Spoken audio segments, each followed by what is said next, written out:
여러분, 혹시 최근에 서울 강남 한복판이나 청담동에 가보신 적 있으세요? 예전 같으면 그렇게 많이 보이던 벤츠들이 요즘은 정말 신기할 정도로 점점 자취를 감추고 있어요. 한국에서 10년 넘게 부동의 1위였던 벤츠가 지금 무너지고 있습니다. 요즘 벤츠 매장에 손님이 들어와서 딱 한마디만 던지면 베테랑 영업사원도 입을 다문다고 해요. 그들을 얼어붙게 만드는 그 결정적인 한마디가 대체 무엇이냐 하면 바로 이 자동차 사실 중국산이죠? 라는 질문입니다.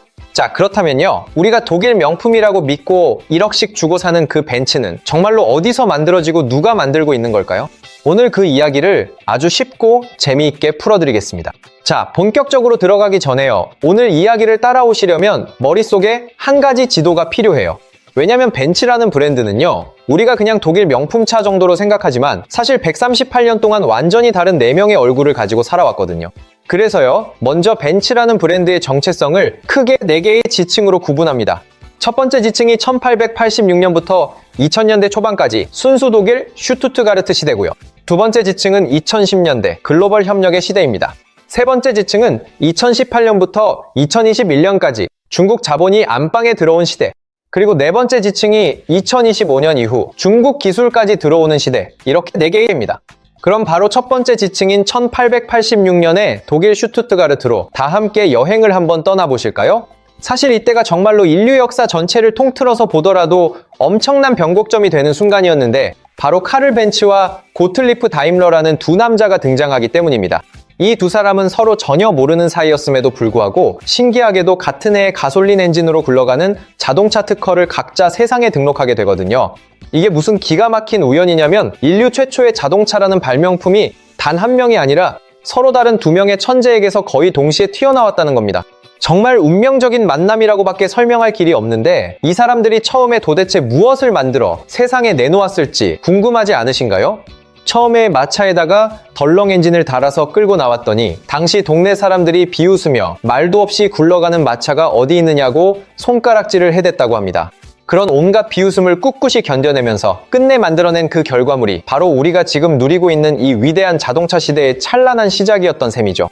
그리고 각자 길을 걷던 이 두 회사가 운명처럼 1924년에 하나로 합병하면서 드디어 전설적인 이름인 다임러 벤츠라는 거대 기업이 세상에 탄생하게 됩니다. 이때 그들이 전 세계를 향해 당당하게 내세웠던 아주 유명한 슬로건이 하나 있는데 바로 다스 베스테 오더 니히츠라는 문장입니다. 이걸 우리말로 쉽게 풀이하면 최고가 아니면 아예 만들지 않겠다는 뜻인데 이 오만한 한 줄짜리 자존심이 벤츠를 무려 100년 동안 이끌어온 원동력이었어요. 가격 따위로는 절대 시장에서 경쟁하지 않겠다. 아무리 비싸더라도 세상에서 가장 완벽한 차를 만들겠다는 태도가 바로 벤츠의 진짜 정체성이었던 겁니다.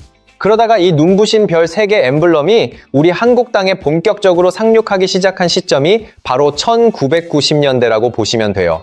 강남의 부동산 부자들이 하나둘씩 무섭게 등장하던 그 시절, 압구정과 청담동의 새 아파트에 입주하시던 분들이 과연 어떤 차를 가장 먼저 선택하셨겠습니까? 바로 벤츠 S클래스였는데 이건 단순히 굴러다니는 이동수단이 아니라 나 이만큼 성공했다는 것을 증명하는 아주 강력한 명함과도 같았습니다. 그리고 2010년대에 들어서면서 법인차에 대한 절세 혜택 효과까지 맞물리자 사장님들이 회사 명의로 S클래스를 몰고 다니며 비용 처리를 하던 전성기가 찾아왔죠. 상황이 이렇다 보니 한국 시장은 어느새 벤츠의 글로벌 7대 핵심 시장으로 우뚝 솟아올랐고 한때는 한국에서 팔리는 S클래스 대수가 본토인 독일보다 더 많았던 적도 있었습니다. 그야말로 한국인들의 벤츠 사랑은 광기에 가까울 정도의 미친 충성도였다고 볼 수 있는데 정말 대단한 기록이었던 것 같습니다. 하지만 영원할 것 같던 이 영광의 시대에도 정말로 결정적이고 피할 수 없는 커다란 변화의 파도가 도래하게 됩니다. 때는 2010년대 중반으로 거슬러 올라가는데 전 세계 자동차 기업들의 엄청난 비용 압박의 시대가 들이닥치게 된 거죠. 잠시 우리가 시간을 뒤로 돌려서 생각해보면 아마 2015년에 전 세계를 뒤흔들었던 폭스바겐 디젤 게이트 사건을 다들 한 번쯤은 들어보셨을 거예요. 디젤 자동차의 배기가스를 조작했다는 이 엄청난 스캔들이 터지자마자 유럽의 모든 자동차 회사들이 환경 규제라는 거대한 벽에 부딪혀 박살이 나기 시작했습니다. 게다가 엎친 데 덮친 격으로 전기차 시대가 갑자기 찾아오면서 내연기관에서 전동화로 전환하는 데 들어가는 비용이 상상을 초월할 정도로 폭발해버렸거든요. 새로운 배터 공장도 지어야 하고 완전히 새로운 전기차 플랫폼도 개발해야 하는데 이건 더 이상 회사 하나가 독자적으로 감당할 수 있는 액수가 아니었던 겁니다. 그래서 당시 다임러 그룹의 수장이었던 디터 체체 회장은 아주 깊은 고민에 빠졌고 도대체 어디서 이 막대한 비용을 줄여야 할 것인가를 자문하게 되죠. 그 고민에 대한 답은 사실 너무나도 명확했는데 바로 전 세계에서 자동차가 가장 많이 팔리고 있는 거대한 시장인 중국과 손을 잡는 것이었습니다. 그런데 사실 벤츠 내부에는 예전부터 내려오던 아주 끔찍한 트라우마가 하나 있었는데 바로 1998년에 벌어진 미국 크라이슬러와의 합병 실패 사건입니다. 당시 야심차게 합병했다가 불과 9년 만에 약 360억 달러라는 천문학적인 손실을 보고 비참하게 갈라섰던 그 아픈 기억 말이에요. 단순히 비용을 아끼려고 정체성을 잃어버리면 결국 더 큰 재앙이 온다는 값비싼 교훈을 뼈저리게 배웠던 회사였지만 결국 그들은 다시 중국으로 발길을 돌리게 됩니다. 자, 그렇게 해서 세 번째 지층으로 넘어오면 정말로 우리를 깜짝 놀라게 할 만한 충격적인 사건이 드디어 발생하게 됩니다. 때는 바야흐로 2018년 2월의 어느 평범한 날이었는데 갑자기 독일 다임러 본사에 아주 비상사태가 선포되었다고 하더라고요. 누군가가 주식시장에서 다임러의 주식을 아주 조용하고 야금야금 사모으고 있었는데 정신을 차리고 확인해보니 무려 9.69%나 되는 지분을 이미 가져가 버린 뒤였습니다. 그 엄청난 주식의 주인은 대체 누구였냐 하면 바로 중국 지리자동차의 수장인 리슈프 회장이었습니다. 아마 한국 분들에게는 조금 생소한 이름일 수도 있겠지만 이 사람은 무려 스웨덴의 볼보 자동차를 인수해서 멋지게 키워낸 업계의 진짜 큰손이거든요. 그는 무려 75억 유로라는 거액을 들여서 시장에 나온 주식들을 몰래 매집해왔고 어느 날 갑자기 최대 주주급으로 깜짝 등장한 셈입니다. 이 소식을 접한 다임러 이사회는 그야말로 패닉 상태에 빠졌고 독일 메르켈 정부조차 국가 전략 산업에 외국 자본이 침투하는 것이 우려된다며 성명까지 발표했죠. 하지만 안타깝게도 이미 벌어진 일을 막을 수 있는 실질적인 방법은 전혀 없었는데 왜냐하면 그가 시장에서 아주 정상적인 방법으로 주식을 사들였기 때문입니다. 법적으로 그를 차단할 수 있는 근거가 전혀 없었던 탓에 결국 그렇게 벤츠라는 명가의 안방문이 중국 자본에 의해 활짝 열리고 말았습니다. 여기서 이야기가 끝이 났다면 그나마 다행이었겠지만 불과 3년 뒤인 2021년에 또 한 번의 충격적인 소식이 들려오게 되는데요. 이번에는 중국의 국영기업인 베이징 자동차, 즉 BAEIC가 9.98%의 지분을 확보하며 벤츠의 단독 최대 주주 자리에 떡하니 앉게 된 겁니다. 이 사실은 조선일보가 2021년 12월에 아주 상세하게 보도했던 내용인데 자, 이제 우리 함께 간단한 산술적인 계산을 한번 해보도록 할까요? 지리자동차의 지분 9.69%에 베이징 자동차의 9.98%를 더해보면 합계 약 19.67%라는 숫자가 나오는데 이건 정말 어마어마한 비중입니다. 사실상 138년의 전통을 자랑하는 독일의 자존심 벤츠의 최대 주주가 이제는 완전히 중국 자본으로 뒤바뀌어버린 것이 바로 2018년과 2021년 사이에 벌어진 일이었어요. 우리는 그 사실도 모른 채 그저 강남거리에서 S클래스를 타고 다니며 성공의 기분을 만끽하고 있었던 셈이죠. 그리고 이러한 세 번째 지층의 변화가 가져온 아주 어둡고 즉각적인 그림자가 드디어 2022년 한국 땅 위에서도 서서히 나타나기 시작했습니다. 벤츠코리아가 EQ이라는 이름의 야심찬 전기 세단을 한국 시장에 처음 런칭하면서 화려하게 등장했던 시기입니다. 당시 인터뷰에서 배터리는 도대체 어느 나라 것을 쓰느냐는 질문이 나왔을 때 벤츠 측은 세계 1위인 CATL의 제품을 쓴다는 뉘앙스를 아주 강하게 풍겼거든요. 사실 CATL이 중국 회사이긴 해도 워낙 글로벌 점유율이 높고 기술력도 인정받는 분위기라 소비자들도 어느 정도는 신뢰하고 넘어갔던 부분이 있었습니다. 그런데 나중에 밝혀진 충격적인 진실은 실제로 한국에 판매된 일부 EQE 차량에는 CATL이 아니라 파라시스라는 생소한 회사의 배터리가 들어있었다는 거예요. 이 파라시스라는 곳이 과연 어떤 곳인가 하면 한국 출시 직전인 2021년 3월에 이미 중국 본토에서 화재 위험 때문에 대규모 리콜 사태를 겪었던 전적이 있는 회사였습니다. 이 놀라운 사실은 연합뉴스가 2026년 3월에 단독으로 보도하면서 세상에 널리 알려지게 되었던 내용입니다. 그리고 드디어 세 번째로 도저히 우리의 상식으로는 이해할 수 없는 비극적인 사건이 발생하며 분위기가 급반전되게 되죠. 2024년 8월 1일 모두가 평온하게 잠든 시간이었던 인천 청라의 어느 지하 주차장에서 끔찍한 일이 벌어지고 말았습니다. 주차되어 있던 한 대의 EQE 차량에서 갑자기 시작된 불길이 주변 차량 70여 대를 모두 태웠고 무려 800세대가 넘는 가구가 정전과 단수 피해를 보는 대형 참사로 번졌거든요. 여러분도 아마 뉴스에서 보셔서 기억하시겠지만 이건 단순히 운이 나빠서 발생한 일회성 사고가 결코 아니었습니다. 정밀 감식 결과가 나오고 나서 모두가 경악했는데 그 화재 차량의 심장에 들어있던 배터리가 약속했던 CATL이 아니라 바로 그 파라시스 제품이었기 때문이죠. 당연히 EQE 오너들은 배신감에 휩싸여 분노했고 어떻게 1억 원이 넘는 명품차에 리콜 이력까지 있는 중국산 배터리를 몰래 넣어서 팔 수 있느냐며 울부짖었습니다. 자, 이제 네 번째 지층으로 넘어와서 브랜드의 운명을 결정지을 정말로 치명적인 한 방이 드디어 도래하게 됩니다. 시점은 2025년에서 2026년 사이인데 메르세데스 벤츠가 차세대 CLA 220 하이브리드 모델에 들어갈 새로운 엔진을 공식적으로 공개했거든요. 이 엔진은 1.5리터급 MEOE 터보 가솔린 엔진인데 여기서 발표된 세부 내용이 그야말로 자동차 업계를 큰 충격에 빠뜨리고 말았습니다. 핵심은 바로 이 엔진은 중국 지리자동차와 공동으로 개발했으며 심지어 생산 공장조차 중국 땅에 위치한다는 아주 솔직하고도 무서운 발표였던 거예요. 여러분, 자동차라는 기계에서 엔진이 차지하는 비중이 도대체 어느 정도라고 생각하시나요? 그건 바로 자동차의 심장 그 자체 아닙니까? 그런데 그 가장 소중한 심장을 이제는 중국 회사와 함께 만들고 심지어 중국 공장에서 찍어내겠다고 대놓고 선언을 해버린 셈입니다. 게다가 며칠 뒤에는 블룸버그 통신이 또 한 번 뒤통수를 때리는 충격적인 보도를 내보냈는데 차세대 전기차 전용 플랫폼까지 지리자동차와 공동 개발한다는 소식이었죠. 플랫폼이라는 것은 자동차의 뼈대와도 같은 아주 기초적인 근간인데 심장에 이어서 이제는 뼈대까지 전부 중국에 의탁하기로 한 것이나 다름없습니다. 이 내용은 다나와 오토의 2026년 3월 보도에 나온 수치들을 그대로 옮겨온 팩트인데 정말 믿기 힘든 현실이 되어버렸네요. 그리고 마지막 결정타 한 방이 한국에서 터져 나오게 되는데 2026년 3월 10일에 한국공정거래위원회가 아주 무거운 칼을 빼들었습니다. 공정위는 벤츠코리아를 향해 약 112억 원, 그러니까 미화로 치면 760만 달러 규모의 엄청난 과징금을 부과하겠다고 공식 발표를 한 거죠. 부과 사유가 정말 기가 막히는데 바로 파라시스 배터리의 위험한 리콜 이력을 의도적으로 숨기고 EQE를 판매했다는 표시광고법 위반 혐의 때문이었습니다. 이 사건은 로이터 통신과 연합뉴스가 동시에 대대적으로 보도하며 국제적인 망신거리가 되었고 벤츠코리아는 현재 법적으로 대응하겠다며 맞서고 있는 상황입니다. 자, 이렇게 해서 1886년부터 시작된 벤츠의 역사는 2026년에 이르기까지 총 4개의 복잡한 지층으로 우리 눈앞에 차곡차곡 쌓이게 되었습니다. 첫 번째 지층은 독일의 자존심이 빛나던 시대였고, 두 번째는 현실적인 협력이 시작된 시대였으며, 세 번째는 아예 주인이 중국 자본으로 바뀐 시대였죠. 그리고 마지막 네 번째는 이제 차의 심장과 뼈대까지 모두 중국에 넘어가 버린 시대를 목격하고 있는 중입니다. 그런데 말입니다. 이 4개의 거대한 지층 위에서 지금 이 순간인 2026년 5월의 모습을 칼로 슥 잘라서 단면을 살펴보면 도대체 어떤 일이 벌어지고 있을까요? 자, 이제 오늘 2026년 5월을 기준으로 벤츠라는 이 거물 브랜드가 과연 지구 위 어디쯤 서 있는지 그 적나라한 단면을 7군데의 포인트로 나누어 보여드리겠습니다. 첫 번째 단면은 바로 글로벌 매출 지표인데 다나와 오토의 2026년 초 정리 자료를 보면 메르세데스 벤츠 그룹의 성적이 정말 처참하거든요.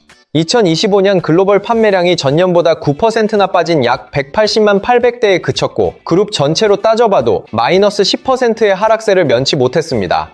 하지만 진짜로 무서운 수치는 따로 있는데 바로 기업의 순이익이 무려 마이너스 48.8%를 기록하며 거의 반토막이 나버렸다는 사실입니다. 이건 단순한 판매 부진 수준을 넘어서서 브랜드 자체가 아주 심각한 구조적 위기에 직면했다는 신호라고 전문가들은 입을 모아 평가하고 있어요. 두 번째 단면은 가장 아이러니한 풍경을 보여주는 중국 시장인데 여기가 진짜 우리가 주목해야 할 아주 이상한 지점입니다. 아니, 벤츠의 최대 주주가 중국 자본이라면 상식적으로 중국 사람들이 벤츠를 제일 많이 사줘야 정상인 거 아닐까요? 그런데 현실은 정반대로 흘러가고 있는데 2025년 벤츠의 중국 내 판매량은 약 55만 1900대로 전년보다 오히려 19%나 급감했습니다.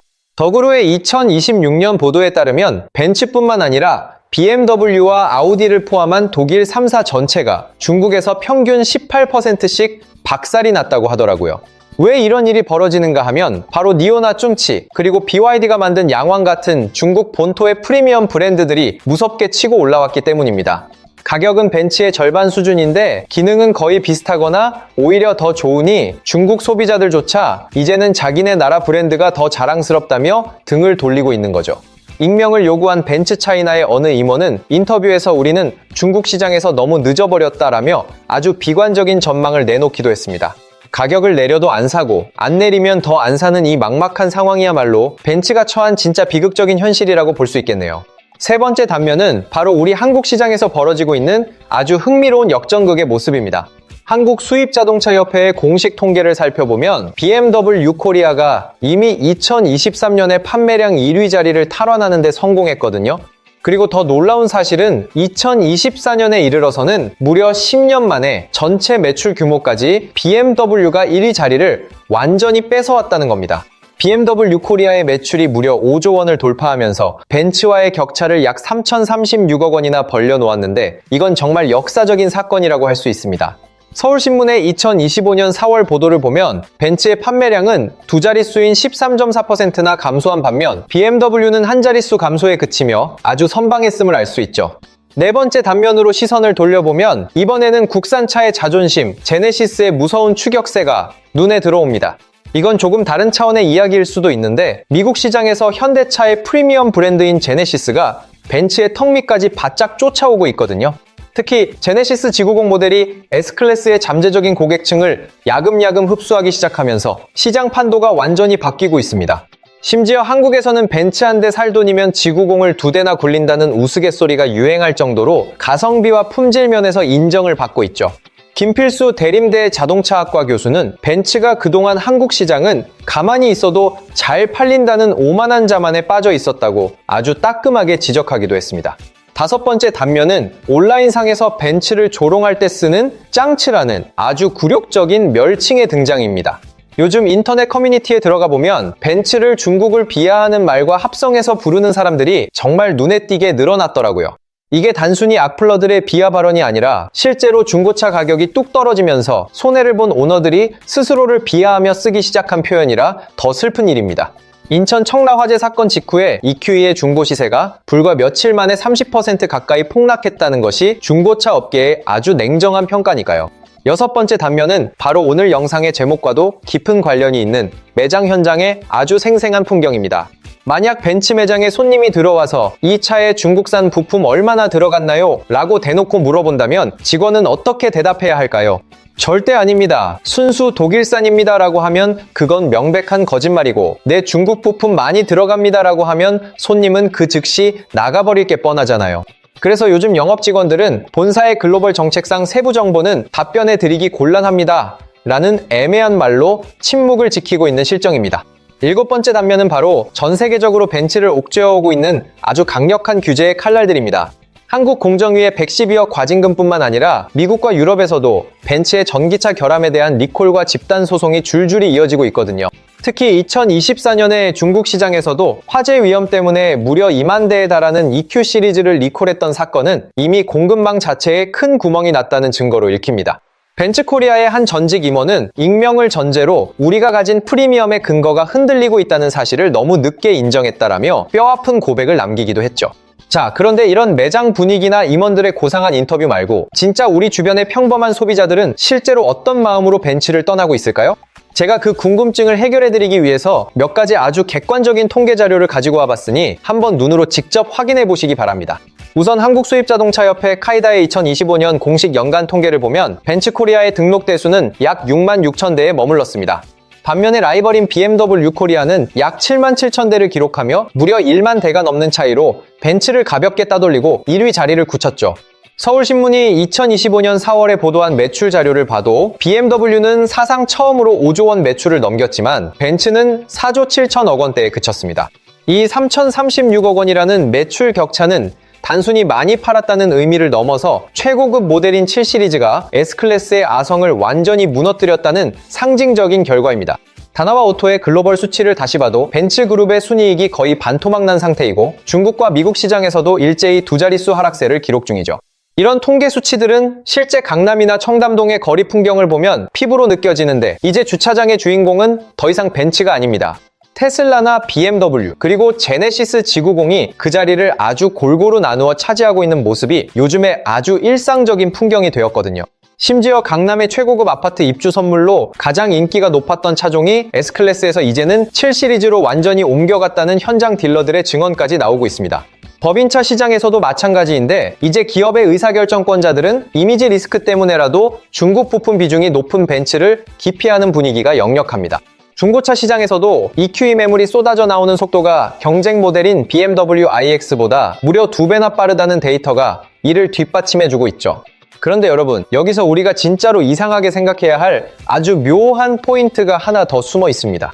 사실 1억 원이 넘는 고가의 자동차를 사는 소비자들이 중국산이 섞여서 싫다라고 등을 돌렸다면 보통은 더 저렴한 차로 옮겨가는 게 상식적이잖아요? 예를 들면 가성비 좋은 일본 차로 가거나 국산 차인 그랜저 정도로 눈높이를 낮추는 게 일반적인 소비 패턴이어야 합니다.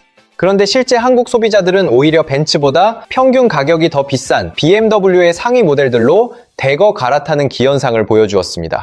BMW 7 시리즈는 옵션을 다 넣으면 벤츠보다 비싸지는 경우도 허다한데 왜 사람들은 돈을 더 주면서까지 BMW로 떠나는 걸까요? 그 미스터리에 대한 정답은 바로 신뢰라는 두 글자에 있는데 이건 돈으로도 쉽게 살 수 없는 프리미엄 브랜드의 가장 핵심적인 자산입니다.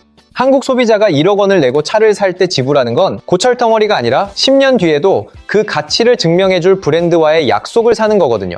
김필수 대림대 교수의 분석에 따르면 벤츠는 안 팔린다고 가격 할인을 해버리는 바람에 스스로 브랜드의 품격인 벤츠다움을 깎아먹는 함정에 빠졌다고 합니다. 한국개발연구원 보고서에서도 언급되었듯이 한번 무너진 신뢰 자본은 가격을 아무리 내려도 다시 회복하기가 거의 불가능에 가까운 법이니까요. 그렇다면 도대체 이 견고했던 신뢰는 어디서부터 실금이 가기 시작했는지 다시 한번 시간을 거슬러 올라가 확인해 볼 필요가 있습니다. 다시 1998년으로 돌아가 보면 당시 다임러가 크라이슬러와 합병하며 내세웠던 명분도 지금과 똑같은 비용 절감과 규모의 경제였습니다. 하지만 결과는 360억 달러라는 참혹한 손실이었고 그때 배웠어야 할 교훈은 정체성을 팔아 돈을 아끼면 결국 망한다는 아주 단순한 진리였죠. 그런데 놀랍게도 벤츠는 2018년에 지리자동차의 자본을 받아들이고 2025년에 엔진 공동 개발을 발표하며 정확히 27년 전에 그 실수를 똑같이 반복하고 있습니다.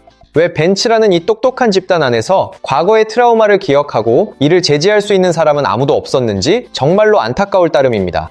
2018년 리슈프 회장이 주식을 몰래 사모았을 때 독일 정부가 성명까지 내며 긴장했던 건 그 결과가 어떻게 돌아올지 이미 직감했기 때문이었을 거예요. 결국 그때의 안일한 결정에 대한 거대한 비용 청구서가 17년이라는 긴 세월을 지나 2025년이 되어서야 우리 소비자들에게 도착한 셈입니다. 2024년 8월 인천 청라의 그 뜨거웠던 불길은 단순히 배터리가 타오른 사건이 아니라 벤츠라는 브랜드에 대한 한국인의 신뢰가 타버린 날이었습니다. 출시 당시엔 세계 1위 배터리를 쓴다고 믿게 해놓고 실제로는 리콜 전적이 있는 이름 없는 회사의 제품을 넣었다는 건 명백한 기만 행위니까요. 우리 한국 사람들은 한번 거짓말을 한 친구와는 다시는 상종하지 않는 아주 특별한 신뢰의 메커니즘을 가지고 있기로 유명합니다. 그래서 소비자들은 가격 할인이 아니라 적어도 거짓말은 하지 않은 쪽인 BMW를 선택한 것이고 그게 지금의 실적 차이를 만들어낸 겁니다. 여기에 더해 2020년대 들어 한국 소비자들의 정보 검색 능력이 상상을 초월할 정도로 고도화되었다는 점도 벤츠에겐 아주 불리하게 작용했습니다. 이제는 자동차 유튜브만 조금 찾아봐도 30분이면 내 차에 들어간 부품 제조사를 다 알 수 있는데 회사가 예전처럼 정보를 독점하고 숨길 수가 없거든요. 또한 제네시스라는 새로운 강력한 대안이 등장하면서 이제는 성공했으면 무조건 벤츠를 타야 한다는 고정관념 자체가 완전히 깨져버렸습니다. 결국 한국인들이 등을 돌린 진짜 이유는 단순히 벤츠가 중국산이어서가 아니라 벤츠라는 브랜드가 더 이상 솔직하지 않다고 느꼈기 때문입니다. 138년의 위대한 역사를 가진 명가가 스스로 과거의 트라우마를 반복하며 무너지는 모습은 참으로 많은 생각을 하게 만드는 것 같습니다. 이게 지금 전국의 수많은 벤츠 매장에서 고뇌에 찬 영업사원들이 손님의 질문 앞에서 입을 다물 수밖에 없는 진짜 서글픈 이유이기도 합니다. 자동차 역사의 시작이자 자존심이었던 메르세데스 벤츠가 이제는 그 무엇보다 소중한 신뢰를 어떻게 회복할지 시험대 위에 올라와 있습니다. 물론 일각에서는 벤츠의 이러한 행보가 전기차 시대를 살아남기 위한 어쩔 수 없는 최후의 생존 전략이었다는 옹호 섞인 평가도 분명히 존재합니다. 엄청난 전환 비용을 혼자 감당하다가 도산하는 것보다는 자존심을 좀 굽히더라도 중국과 손잡고 버티는 게 낫다는 논리인데 이건 충분히 일리가 있죠. 또한 BMW 역시 중국에 대한 의존도가 결코 낮지 않다는 점에서 그저 마케팅을 벤츠보다 영리하게 잘하고 있을 뿐이라는 분석도 나옵니다. 그럼에도 불구하고 오늘 제가 전해드린 이 수많은 이야기들을 아주 짧고 굵게 한 줄로 요약해 본다면 다음과 같을 것 같네요. 한국 사람들이 벤츠를 떠난 건 단순히 중국산 부품이 들어가서가 아니라 그 과정에서 보여준 브랜드의 태도가 솔직하지 못했기 때문입니다. 1998년에 이미 비싸게 치렀어야 할 수업료를 벤츠는 너무나도 쉽게 잊어버렸고 결국 똑같은 길을 두 번째로 걸으며 소비자들의 마음을 잃었습니다. 제가 작년에 강남에서 만났던 어느 50대 사장님의 사례가 떠오르는데 그분은 무려 30년 동안 S클래스만 5번을 바꾼 골수팬이었거든요. 그런데 그 사장님이 최근에 제네시스 지구공으로 차를 바꾸시길래 이유를 여쭤봤더니 정말로 잊지 못할 뼈아픈 한마디를 남기시더라고요. 내가 지난 30년 동안 그토록 사랑하고 아꼈던 차는 위대한 독일의 벤츠였지 정체성을 잃어버린 중국의 벤츠가 아니다 라고 말입니다. 이 짧은 한마디가 지금 대한민국 수입차 시장에서 벌어지고 있는 이 거대한 지각 변동을 가장 정확하고 날카롭게 관통하는 핵심인 것 같습니다. 저는 다음 영상에서 오늘 잠깐 언급해드렸던 BMW의 숨겨진 중국 그림자에 대해서도 아주 흥미진진하게 한번 파헤쳐 보도록 하겠습니다. 그 이후에는 제네시스가 과연 어떤 전략으로 불과 5년 만에 미국에서 벤츠를 추격할 수 있었는지 그 비하인드 스토리도 준비 중이거든요. 이런 깊이 있는 자동차 산업의 뒷이야기들을 놓치지 않고 계속 보고 싶으시다면 지금 바로 구독과 알림 설정까지 꼭 부탁드릴게요. 오늘 영상이 여러분께 유익하고 재미있었다면 좋아요 한번 눌러주시는 게 제게는 다음 영상을 만드는 아주 큰 원동력이 됩니다. 지금까지 긴 시간 동안 제 이야기를 끝까지 들어주셔서 진심으로 감사드리고 저는 그럼 다음 영상에서 더 알찬 소식으로 찾아뵙겠습니다. 감사합니다. 여러분 혹시 최근에 서울 강남 한복판이나 청담동에 가보신 적 있으세요? 예전 같으면 그렇게 많이 보이던 벤츠들이 요즘은 정말 신기할 정도로 점점 자취를 감추고 있어요. 한국에서 10년 넘게 부동의 1위였던 벤츠가 지금 무너지고 있습니다. 요즘 벤츠 매장에 손님이 들어와서 딱 한마디만 던지면 베테랑 영업사원도 입을 다문다고 해요. 그들을 얼어붙게 만드는 그 결정적인 한마디가 대체 무엇이냐 하면 바로 이 자동차 사실 중국산이죠? 라는 질문입니다. 자, 그렇다면요. 우리가 독일 명품이라고 믿고 1억씩 주고 사는 그 벤츠는 정말로 어디서 만들어지고 누가 만들고 있는 걸까요? 오늘 그 이야기를 아주 쉽고 재미있게 풀어드리겠습니다. 자, 본격적으로 들어가기 전에요. 오늘 이야기를 따라오시려면 머릿속에 한 가지 지도가 필요해요. 왜냐면 벤츠라는 브랜드는요. 우리가 그냥 독일 명품차 정도로 생각하지만 사실 138년 동안 완전히 다른 4명의 얼굴을 가지고 살아왔거든요. 그래서요. 먼저 벤츠라는 브랜드의 정체성을 크게 4개의 지층으로 구분합니다. 첫 번째 지층이 1886년부터 2000년대 초반까지 순수 독일 슈투트가르트 시대고요. 두 번째 지층은 2010년대 글로벌 협력의 시대입니다. 세 번째 지층은 2018년부터 2021년까지 중국 자본이 안방에 들어온 시대. 그리고 네 번째 지층이 2025년 이후 중국 기술까지 들어오는 시대. 이렇게 4개입니다. 그럼 바로 첫 번째 지층인 1886년에 독일 슈투트가르트로 다 함께 여행을 한번 떠나보실까요? 사실 이때가 정말로 인류 역사 전체를 통틀어서 보더라도 엄청난 변곡점이 되는 순간이었는데 바로 카를 벤츠와 고틀리프 다임러라는 두 남자가 등장하기 때문입니다. 이 두 사람은 서로 전혀 모르는 사이였음에도 불구하고 신기하게도 같은 해에 가솔린 엔진으로 굴러가는 자동차 특허를 각자 세상에 등록하게 되거든요. 이게 무슨 기가 막힌 우연이냐면 인류 최초의 자동차라는 발명품이 단 한 명이 아니라 서로 다른 두 명의 천재에게서 거의 동시에 튀어나왔다는 겁니다. 정말 운명적인 만남이라고밖에 설명할 길이 없는데 이 사람들이 처음에 도대체 무엇을 만들어 세상에 내놓았을지 궁금하지 않으신가요? 처음에 마차에다가 덜렁 엔진을 달아서 끌고 나왔더니 당시 동네 사람들이 비웃으며 말도 없이 굴러가는 마차가 어디 있느냐고 손가락질을 해댔다고 합니다. 그런 온갖 비웃음을 꿋꿋이 견뎌내면서 끝내 만들어낸 그 결과물이 바로 우리가 지금 누리고 있는 이 위대한 자동차 시대의 찬란한 시작이었던 셈이죠. 그리고 각자 길을 걷던 이 두 회사가 운명처럼 1924년에 하나로 합병하면서 드디어 전설적인 이름인 다임러 벤츠라는 거대 기업이 세상에 탄생하게 됩니다. 이때 그들이 전 세계를 향해 당당하게 내세웠던 아주 유명한 슬로건이 하나 있는데 바로 다스 베스테 오더 니히츠라는 문장입니다. 이걸 우리말로 쉽게 풀이하면 최고가 아니면 아예 만들지 않겠다는 뜻인데 이 오만한 한 줄짜리 자존심이 벤츠를 무려 100년 동안 이끌어온 원동력이었어요. 가격 따위로는 절대 시장에서 경쟁하지 않겠다. 아무리 비싸더라도 세상에서 가장 완벽한 차를 만들겠다는 태도가 바로 벤츠의 진짜 정체성이었던 겁니다. 그러다가 이 눈부신 별 3개 엠블럼이 우리 한국 땅에 본격적으로 상륙하기 시작한 시점이 바로 1990년대라고 보시면 돼요. 강남의 부동산 부자들이 하나둘씩 무섭게 등장하던 그 시절, 압구정과 청담동의 새 아파트에 입주하시던 분들이 과연 어떤 차를 가장 먼저 선택하셨겠습니까? 바로 벤츠 S클래스였는데, 이건 단순히 굴러다니는 이동수단이 아니라 나 이만큼 성공했다는 것을 증명하는 아주 강력한 명함과도 같았습니다. 그리고 2010년대에 들어서면서 법인차에 대한 절세 혜택 효과까지 맞물리자 사장님들이 회사 명의로 S클래스를 몰고 다니며 비용 처리를 하던 전성기가 찾아왔죠. 상황이 이렇다 보니 한국 시장은 어느새 벤츠의 글로벌 7대 핵심 시장으로 우뚝 솟아올랐고, 한때는 한국에서 팔리는 S클래스 대수가 본토인 독일보다 더 많았던 적도 있었습니다. 그야말로 한국인들의 벤츠 사랑은 광기에 가까울 정도의 미친 충성도였다고 볼 수 있는데, 정말 대단한 기록이었던 것 같습니다. 하지만 영원할 것 같던 이 영광의 시대에도 정말로 결정적이고 피할 수 없는 커다란 변화의 파도가 도래하게 됩니다.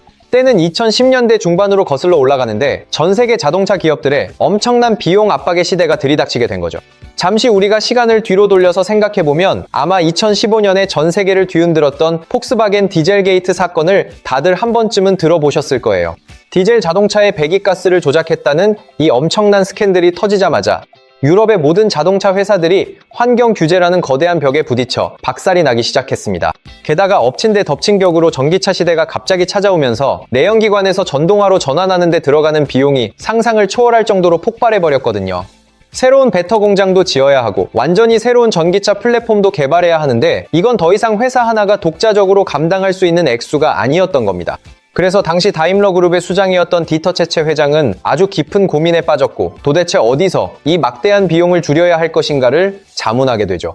그 고민에 대한 답은 사실 너무나도 명확했는데, 바로 전 세계에서 자동차가 가장 많이 팔리고 있는 거대한 시장인 중국과 손을 잡는 것이었습니다. 그런데 사실 벤츠 내부에는 예전부터 내려오던 아주 끔찍한 트라우마가 하나 있었는데, 바로 1998년에 벌어진 미국 크라이슬러와의 합병 실패 사건입니다. 당시 야심차게 합병했다가 불과 9년 만에 약 360억 달러라는 천문학적인 손실을 보고 비참하게 갈라섰던 그 아픈 기억 말이에요. 단순히 비용을 아끼려고 정체성을 잃어버리면 결국 더 큰 재앙이 온다는 값비싼 교훈을 뼈저리게 배웠던 회사였지만, 결국 그들은 다시 중국으로 발길을 돌리게 됩니다. 자, 그렇게 해서 세 번째 지층으로 넘어오면 정말로 우리를 깜짝 놀라게 할 만한 충격적인 사건이 드디어 발생하게 됩니다. 때는 바야흐로 2018년 2월의 어느 평범한 날이었는데, 갑자기 독일 다임러 본사에 아주 비상사태가 선포되었다고 하더라고요. 누군가가 주식시장에서 다임러의 주식을 아주 조용하고 야금야금 사모으고 있었는데, 정신을 차리고 확인해보니 무려 9.69%나 되는 지분을 이미 가져가 버린 뒤였습니다. 그 엄청난 주식의 주인은 대체 누구였냐 하면 바로 중국 지리자동차의 수장인 리슈프 회장이었습니다. 아마 한국 분들에게는 조금 생소한 이름일 수도 있겠지만, 이 사람은 무려 스웨덴의 볼보 자동차를 인수해서 멋지게 키워낸 업계의 진짜 큰손이거든요. 그는 무려 75억 유로라는 거액을 들여서 시장에 나온 주식들을 몰래 매집해왔고, 어느 날 갑자기 최대 주주급으로 깜짝 등장한 셈입니다. 이 소식을 접한 다임러 이사회는 그야말로 패닉 상태에 빠졌고, 독일 메르켈 정부조차 국가 전략 산업에 외국 자본이 침투하는 것이 우려된다며 성명까지 발표했죠. 하지만 안타깝게도 이미 벌어진 일을 막을 수 있는 실질적인 방법은 전혀 없었는데, 왜냐하면 그가 시장에서 아주 정상적인 방법으로 주식을 사들였기 때문입니다. 법적으로 그를 차단할 수 있는 근거가 전혀 없었던 탓에 결국 그렇게 벤츠라는 명가의 안방문이 중국 자본에 의해 활짝 열리고 말았습니다. 여기서 이야기가 끝이 났다면 그나마 다행이었겠지만, 불과 3년 뒤인 2021년에 또 한 번의 충격적인 소식이 들려오게 되는데요. 이번에는 중국의 국영기업인 베이징 자동차, 즉 BAEIC가 9.98%의 지분을 확보하며 벤츠의 단독 최대 주주 자리에 떡하니 앉게 된 겁니다.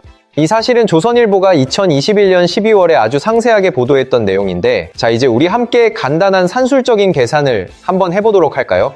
지리자동차의 지분 9.69%에 베이징 자동차의 9.98%를 더해보면 합계 약 19.67%라는 숫자가 나오는데, 이건 정말 어마어마한 비중입니다.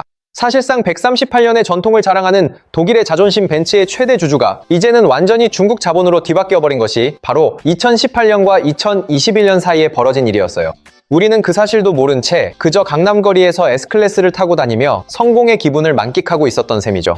그리고 이러한 세 번째 지층의 변화가 가져온 아주 어둡고 즉각적인 그림자가 드디어 2022년 한국 땅 위에서도 서서히 나타나기 시작했습니다.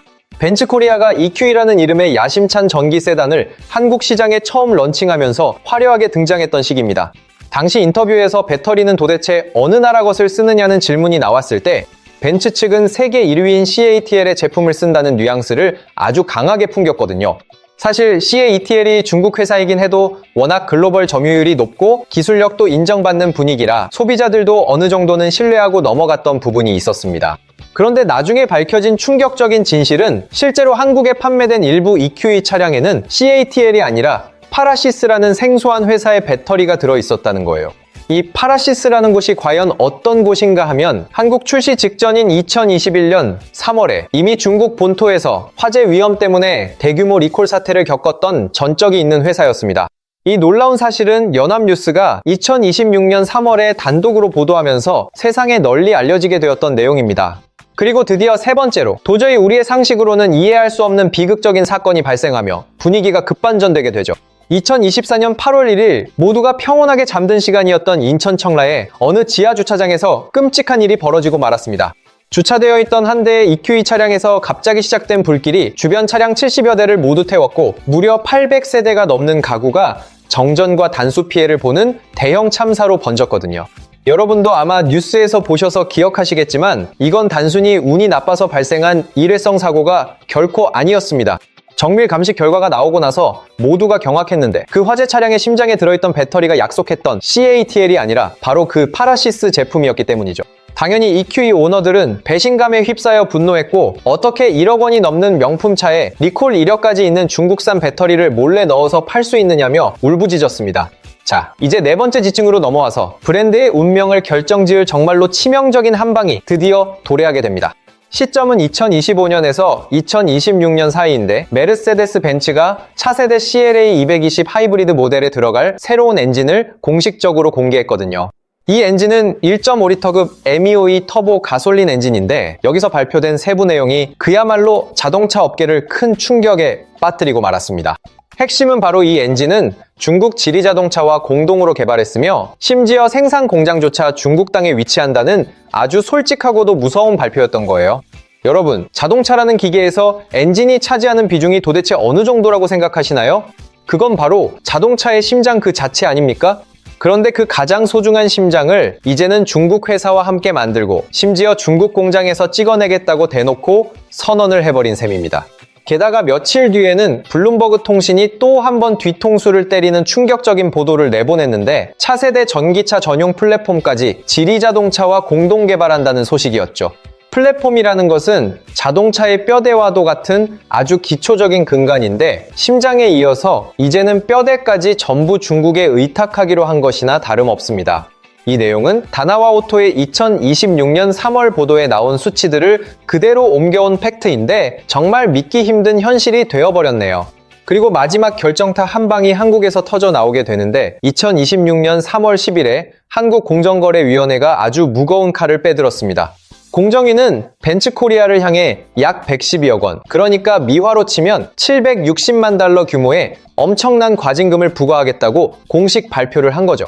부과 사유가 정말 기가 막히는데 바로 파라시스 배터리의 위험한 리콜 이력을 의도적으로 숨기고 EQE를 판매했다는 표시광고법 위반 혐의 때문이었습니다.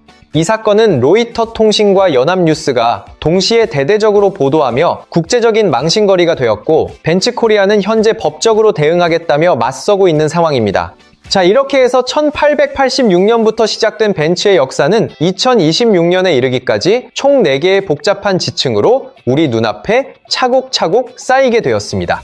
첫 번째 지층은 독일의 자존심이 빛나던 시대였고, 두 번째는 현실적인 협력이 시작된 시대였으며, 세 번째는 아예 주인이 중국 자본으로 바뀐 시대였죠.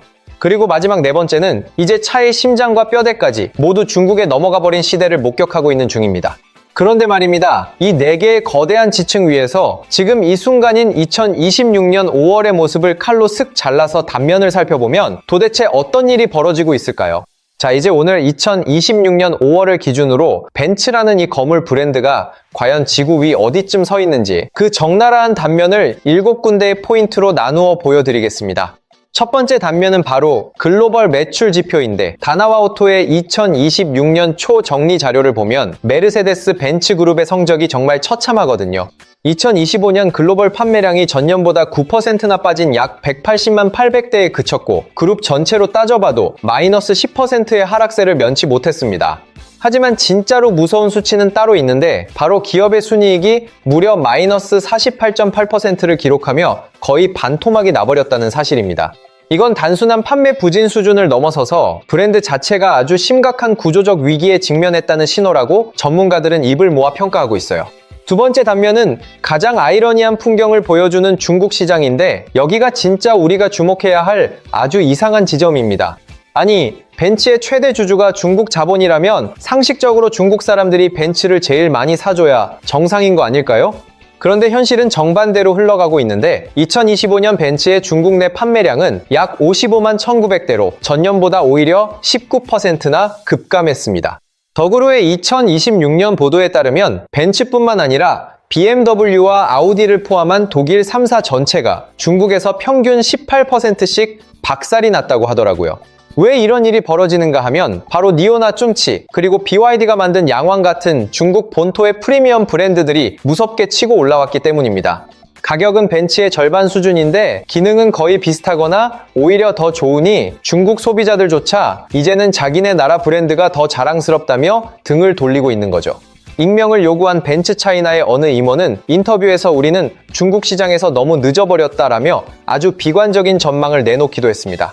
가격을 내려도 안 사고 안 내리면 더 안 사는 이 막막한 상황이야말로 벤츠가 처한 진짜 비극적인 현실이라고 볼 수 있겠네요.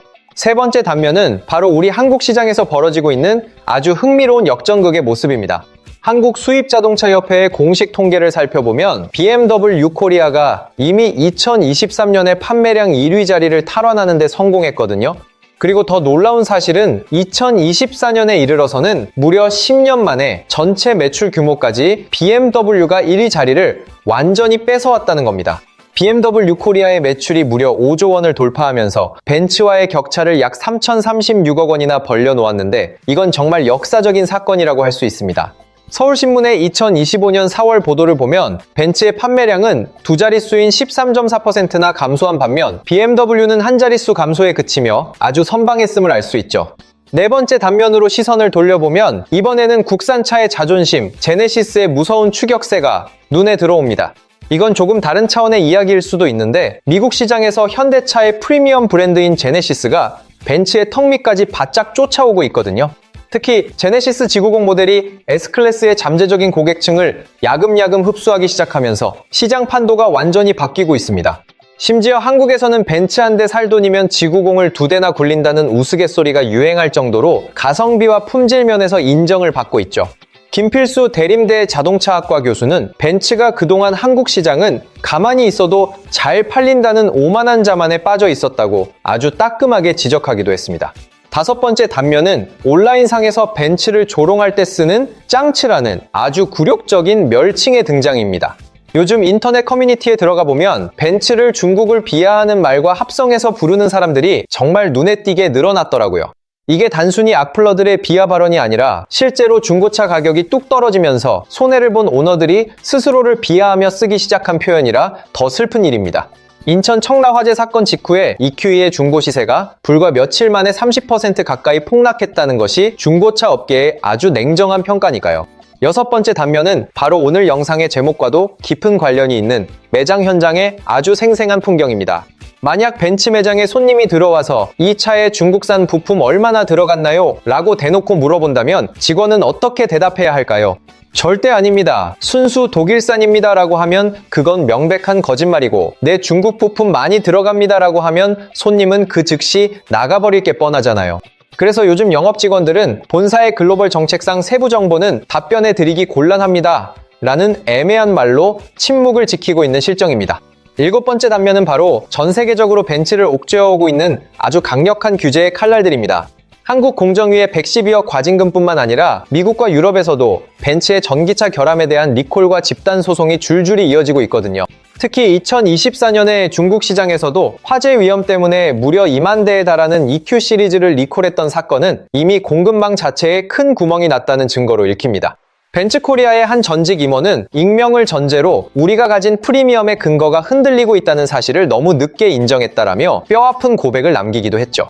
자, 그런데 이런 매장 분위기나 임원들의 고상한 인터뷰 말고 진짜 우리 주변의 평범한 소비자들은 실제로 어떤 마음으로 벤츠를 떠나고 있을까요? 제가 그 궁금증을 해결해드리기 위해서 몇 가지 아주 객관적인 통계 자료를 가지고 와봤으니 한번 눈으로 직접 확인해 보시기 바랍니다. 우선 한국수입자동차협회 카이다의 2025년 공식 연간 통계를 보면 벤츠코리아의 등록 대수는 약 6만 6천 대에 머물렀습니다. 반면에 라이벌인 BMW 코리아는 약 7만 7천 대를 기록하며 무려 1만 대가 넘는 차이로 벤츠를 가볍게 따돌리고 1위 자리를 굳혔죠. 서울신문이 2025년 4월에 보도한 매출 자료를 봐도 BMW는 사상 처음으로 5조 원 매출을 넘겼지만 벤츠는 4조 7천억 원대에 그쳤습니다. 이 3,036억 원이라는 매출 격차는 단순히 많이 팔았다는 의미를 넘어서 최고급 모델인 7 시리즈가 S클래스의 아성을 완전히 무너뜨렸다는 상징적인 결과입니다.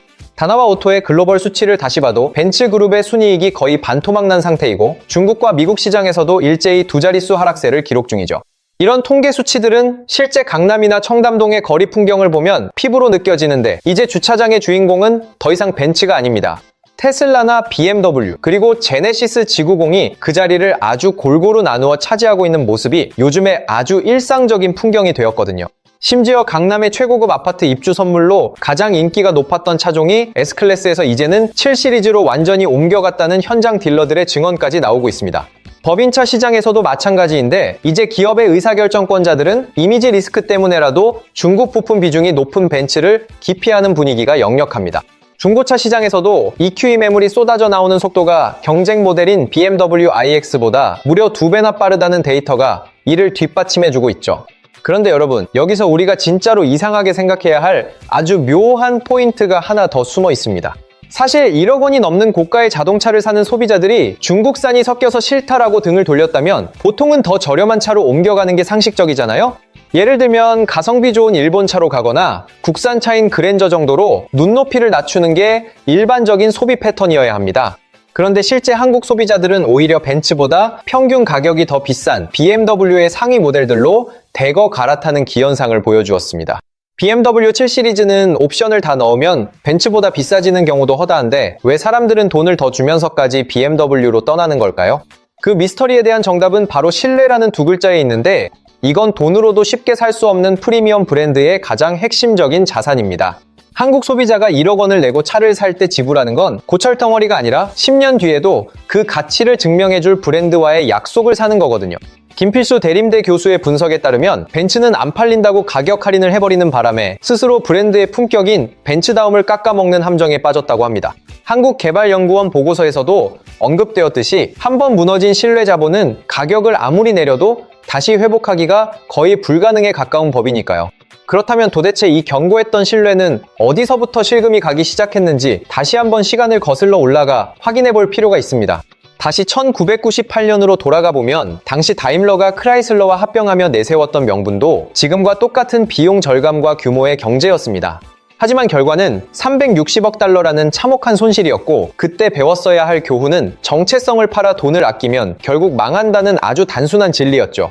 그런데 놀랍게도 벤츠는 2018년에 지리자동차의 자본을 받아들이고 2025년에 엔진 공동 개발을 발표하며 정확히 27년 전에 그 실수를 똑같이 반복하고 있습니다.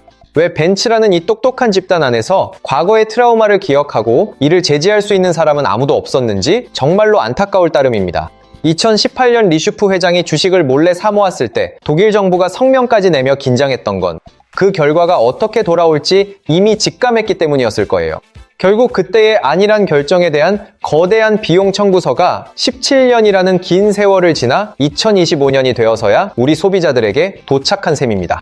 2024년 8월 인천 청라의 그 뜨거웠던 불길은 단순히 배터리가 타오른 사건이 아니라 벤츠라는 브랜드에 대한 한국인의 신뢰가 타버린 날이었습니다. 출시 당시엔 세계 1위 배터리를 쓴다고 믿게 해놓고 실제로는 리콜 전적이 있는 이름 없는 회사의 제품을 넣었다는 건 명백한 기만 행위니까요. 우리 한국 사람들은 한번 거짓말을 한 친구와는 다시는 상종하지 않는 아주 특별한 신뢰의 메커니즘을 가지고 있기로 유명합니다. 그래서 소비자들은 가격 할인이 아니라 적어도 거짓말은 하지 않은 쪽인 BMW를 선택한 것이고 그게 지금의 실적 차이를 만들어낸 겁니다. 여기에 더해 2020년대 들어 한국 소비자들의 정보 검색 능력이 상상을 초월할 정도로 고도화되었다는 점도 벤츠에겐 아주 불리하게 작용했습니다. 이제는 자동차 유튜브만 조금 찾아봐도 30분이면 내 차에 들어간 부품 제조사를 다 알 수 있는데 회사가 예전처럼 정보를 독점하고 숨길 수가 없거든요. 또한 제네시스라는 새로운 강력한 대안이 등장하면서 이제는 성공했으면 무조건 벤츠를 타야 한다는 고정관념 자체가 완전히 깨져버렸습니다. 결국 한국인들이 등을 돌린 진짜 이유는 단순히 벤츠가 중국산이어서가 아니라 벤츠라는 브랜드가 더 이상 솔직하지 않다고 느꼈기 때문입니다. 138년의 위대한 역사를 가진 명가가 스스로 과거의 트라우마를 반복하며 무너지는 모습은 참으로 많은 생각을 하게 만드는 것 같습니다. 이게 지금 전국의 수많은 벤츠 매장에서 고뇌에 찬 영업사원들이 손님의 질문 앞에서 입을 다물 수밖에 없는 진짜 서글픈 이유이기도 합니다. 자동차 역사의 시작이자 자존심이었던 메르세데스 벤츠가 이제는 그 무엇보다 소중한 신뢰를 어떻게 회복할지 시험대 위에 올라와 있습니다.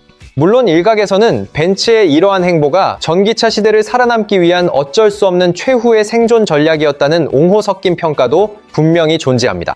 엄청난 전환 비용을 혼자 감당하다가 도산하는 것보다는 자존심을 좀 굽히더라도 중국과 손잡고 버티는 게 낫다는 논리인데 이건 충분히 일리가 있죠. 또한 BMW 역시 중국에 대한 의존도가 결코 낮지 않다는 점에서 그저 마케팅을 벤츠보다 영리하게 잘하고 있을 뿐이라는 분석도 나옵니다. 그럼에도 불구하고 오늘 제가 전해드린 이 수많은 이야기들을 아주 짧고 굵게 한 줄로 요약해본다면 다음과 같을 것 같네요. 한국 사람들이 벤츠를 떠난 건 단순히 중국산 부품이 들어가서가 아니라 그 과정에서 보여준 브랜드의 태도가 솔직하지 못했기 때문입니다. 1998년에 이미 비싸게 치렀어야 할 수업료를 벤츠는 너무나도 쉽게 잊어버렸고 결국 똑같은 길을 두 번째로 걸으며 소비자들의 마음을 잃었습니다. 제가 작년에 강남에서 만났던 어느 50대 사장님의 사례가 떠오르는데 그분은 무려 30년 동안 S클래스만 5번을 바꾼 골수팬이었거든요. 그런데 그 사장님이 최근에 제네시스 지구공으로 차를 바꾸시길래 이유를 여쭤봤더니 정말로 잊지 못할 뼈아픈 한마디를 남기시더라고요. 내가 지난 30년 동안 그토록 사랑하고 아꼈던 차는 위대한 독일의 벤츠였지 정체성을 잃어버린 중국의 벤츠가 아니다 라고 말입니다. 이 짧은 한마디가 지금 대한민국 수입차 시장에서 벌어지고 있는 이 거대한 지각 변동을 가장 정확하고 날카롭게 관통하는 핵심인 것 같습니다. 저는 다음 영상에서 오늘 잠깐 언급해드렸던 BMW의 숨겨진 중국 그림자에 대해서도 아주 흥미진진하게 한번 파헤쳐 보도록 하겠습니다. 그 이후에는 제네시스가 과연 어떤 전략으로 불과 5년 만에 미국에서 벤츠를 추격할 수 있었는지 그 비하인드 스토리도 준비 중이거든요. 이런 깊이 있는 자동차 산업의 뒷이야기들을 놓치지 않고 계속 보고 싶으시다면 지금 바로 구독과 알림 설정까지 꼭 부탁드릴게요. 오늘 영상이 여러분께 유익하고 재미있었다면 좋아요 한번 눌러주시는 게 제게는 다음 영상을 만드는 아주 큰 원동력이 됩니다. 지금까지 긴 시간 동안 제 이야기를 끝까지 들어주셔서 진심으로 감사드리고 저는 그럼 다음 영상에서 더 알찬 소식으로 찾아뵙겠습니다. 감사합니다. 여러분, 혹시 최근에 서울 강남 한복판이나 청담동에 가보신 적 있으세요? 예전 같으면 그렇게 많이 보이던 벤츠들이 요즘은 정말 신기할 정도로 점점 자취를 감추고 있어요. 한국에서 10년 넘게 부동의 1위였던 벤츠가 지금 무너지고 있습니다. 요즘 벤츠 매장에 손님이 들어와서 딱 한마디만 던지면 베테랑 영업사원도 입을 다문다고 해요. 그들을 얼어붙게 만드는 그 결정적인 한마디가 대체 무엇이냐 하면 바로 이 자동차 사실 중국산이죠? 라는 질문입니다.